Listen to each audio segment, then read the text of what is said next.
गलत पेंट किया गया। ये जो इंतहा पसंद सेकुलर कुव्वतें हैं उन्होंने एक ख़ास मकसद की खातर ये किया गया है।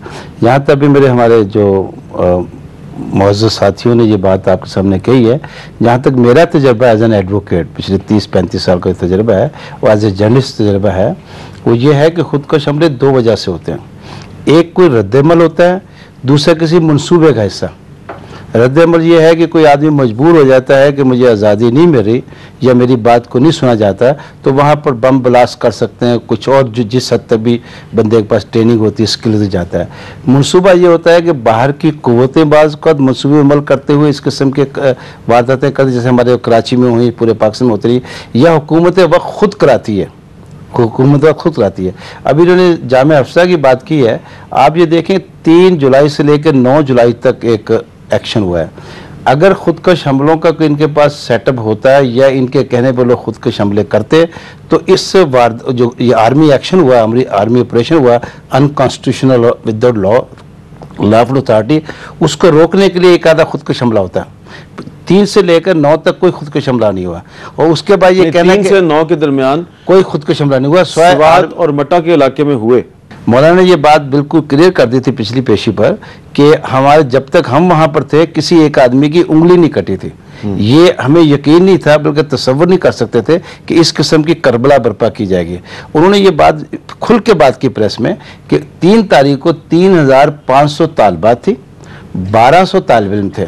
यही बात जो ये जो 3 तारीख की FIR है 224, उसमें हुकूमत वक्त ने खुद रिपोर्ट में लिखा है कि 1000 से 1200 तालिब इल्म थे जो बाहर निकले हमला करने के लिए, और 700 से 800 तालिबात और बुरकापोश औरतें थी जो बाहर निकली।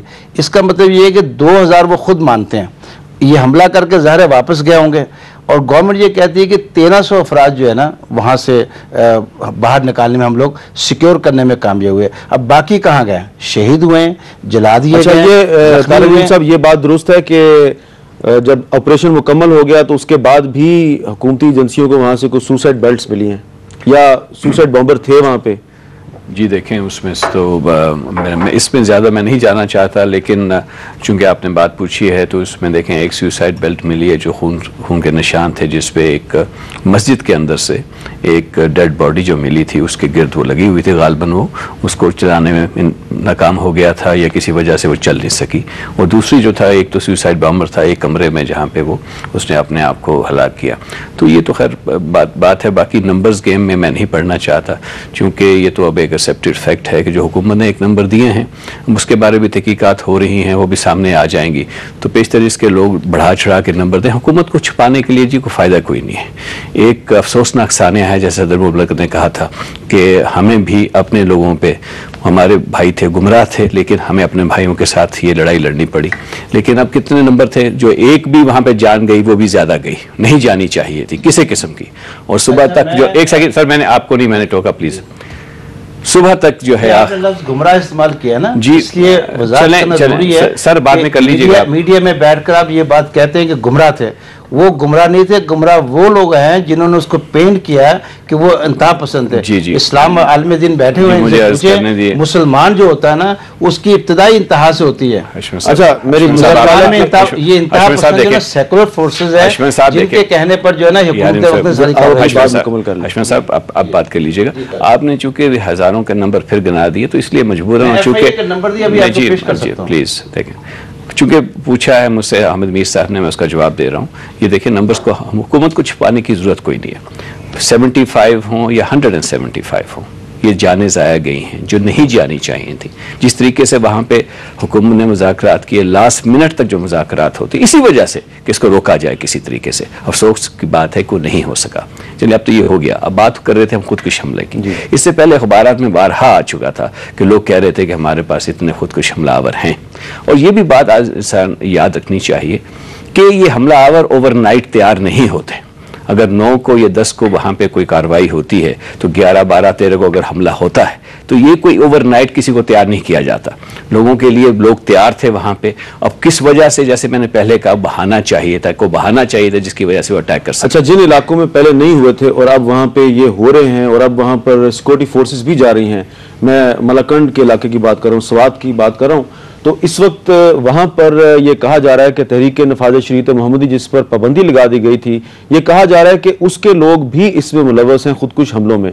हम आपकी खिदमत में एक रिपोर्ट पेश करते हैं, अब्दुल सबूक सैयद ने तैयार की है और वो आपको बताएंगे कि इस वक्त स्वात और मलाकंड के इलाकों में तहरीक नफाज शरीयत मोहम्मदी के जो कायम मुकाम सरबराह हैं मौलाना मोहम्मद आलम, उनका क्या मौक़िफ़ है। शरीयत या शहादत के नारे की बुनियाद पर तहरीक नफाज शरीयत मोहम्मदी का क़याम 1989 में अमल में आया।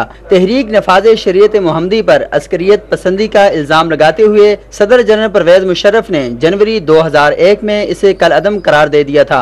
मैं इस वक्त मलाकंड एजेंसी के इलाके ईमानदारा की बिलाल मस्जिद में खड़ा हूँ और ये वो मस्जिद है जहाँ पर तहरीक नफाज शरीयत मोहम्मदी की बुनियादें रखी गईं और उसके बाद इस मस्जिद में तहरीक नफाज शरीयत मोहम्मदी के कायम मकाम अमीर मौलाना मोहम्मद आलम इस मस्जिद में बैठते हैं और यहाँ से पूरी तहरीक को और पूरी तहरीकी निज़ाम को वो डील करते हैं। तहरीक नफाज शरीयत मोहम्मदी की शूरा 250 अफराद पर मुश्तमिल है। दीर, बुनेर, मलाकंड एजेंसी, स्वात और कोहिस्तान तक तहरीक का मुनज़्ज़म नेटवर्क फैला हुआ है और ये तंजीम जमहूरियत को कुफर कहती है और इसके अरकान मलाकंड डिवीजन में शरीयत का मुकम्मल निफाज चाहते हैं। तहरीक के सरबराह मौलाना सूफी मोहम्मद को 17 नवंबर 2002 को अफगानिस्तान से वापसी पर गिरफ्तार कर लिया गया था। उनके कारकुनों की बड़ी तादाद अब भी अफगानिस्तान की जेलों में कैद है। मौलाना सूफी मोहम्मद गुज़श्ता 6 साल से डेरा इस्माइल खान की जेल में कैद काट रहे हैं, जिसकी वजह से अब तहरीक नफाज शरीयत मोहम्मदी को मलाकंड डिवीजन की क़यादत चला रही है और मौलाना मोहम्मद आलम इसके कायम मकाम अमीर हैं। मौलाना सुलेमान से दावत हक दे दादा दावत पूरा मन दे वजीर की आगा सिर्फ और सिर्फ द शरीयत मोहम्मदी को जबान देखिए इंशाल्लाह दा पर्दा वाला दरी के और दा हकत वाला। अच्छा मौलाना साहब, अभी आप क्या समझते हैं कि अगर यहाँ पर ऑपरेशन किया जाता है तो आप क्या आपका रद्द-ए-अमल क्या होगा, किस तरह आप रद्द-ए-अमल करेंगे? पदी उसके ज़मन मौक़िफ़ द ऑपरेशन मुताल्लिक़ हेच किस्मा हेच रद्द-ए-अमल नशता है ज़का यौ सोच द अंदरून दे सोच दे बैरून दे ज़मन च सोमरा पूरे पदी कम ज़हन के सोच दे कि काफिर टोल पदी नज़र दी कि पाकिस्तान उसीदुन की द पाकिस्तान मुसलमान यूरोने की खतरे की। माम डेहरी कबल स्वात में तहरीक के सरबराह मौलाना सूफी मोहम्मद के दामाद मौलाना फजलुल्लाह ने एक FM रेडियो कायम कर रखा है। स्वात की मकामी इंतजामिया ने पेमरा ऑर्डिनेंस के फाटा में नफाज तक इस FM रेडियो को काम करने की बाकायदा इजाजत दे रखी है। मौलाना मोहम्मद आलम का कहना है कि मौलाना फजलुल्लाह का तहरीक नफाज शरीयत मोहम्मदी से कोई ताल्लुक नहीं और मौलाना सूफी मोहम्मद का दामाद होने की वजह से उन्हें तहरीक से जोड़ा जाता है। मौलाना फजलुल्लाह से फुल प्रोग्राम दे कि अगर द स्वाद द सोकरो सरा या द स्वाद सरा ताल्लुक साथी तहरीक के साथ कोई ताल्लुक नहीं होता। जमन सर द तहरीक हेच ताल्लुक नशतरे दामन बार-बार मीडिया तो हुमर करी दी। जियो की टीम ने मौलाना फजलुल्लाह से राब्ता करने की बहुत कोशिश की, ताहम वो स्वात में फौज की आमद के बाद अपना ठिकाना तब्दील कर चुके हैं और किसी के राब्ते में नहीं हैं। मौलाना मोहम्मद आलम का कहना है कि मुल्क में जारी खुदकुश हमले हराम हैं। जो खुदकुश हमले हुए, दरगाही में खुदकुश हमला हुआ, मटा में खुदकुश हमला हुआ, तहरीक का क्या मौक़िफ़ है? बदे बारे के ज़मन मौक़िफ़ दा दे चिदा कुम खुदकुश हमले की मुद्दा बैरूनी साजिश थे द मुल्क दरवानवल द पार कोशिश की द फौज द खत्मोल द पार कोशिश की फौज और कौम बखपल मेंस के जंगोल वाड़ी दा न मुजाहिद की न मुसलमान की न दीनदार की दा बहाना खलक की चाहे द मुल्क दुश्मन दे और द मुल्क ना आगा फसाद पे मुल्क जोड़ो वाड़ी और खपल गलत आज़ाइम पे मुल्क पर वाड़ी। अच्छा मौलाना साहब, उसामा बिन लादेन से कभी रब्ता हुआ आपका? उसामा सरजम पा वक्त राबिता शुरू जेका मन मलाकंड डिवीजन की द अफगानिस्तान द मुजाहिदीन मुसलमान दोबारा सौ द खपल वस मनासिब जमा कर चाहे कि पैसे भी और नूर साहब सामान और मंगोरा सवाल बागदे मौका बांधे तारीख रातन दे मालूम नमूदा शेर सर मुलाकात से दिया मुलाकात। उनका यह भी कहना है कि वो पुरअमन तौर पर शरई निज़ाम के क़याम के लिए जदोजहद कर रहे हैं क्योंकि पाकिस्तान के क़याम का मकसद यही था। Sabook Syed, capital talk, Malakand agency. आपने सबूक सैयद की रिपोर्ट देखी और उन्होंने गुफ्तगू की स्वात में मौलाना मोहम्मद आलम से, तहरीक नफाज शरीयत मोहम्मदी के कायम मुकाम अमीर जो खुद कुछ हमलों को हराम करार दे रहे थे। एक छोटा सा वक्फा लेते करने और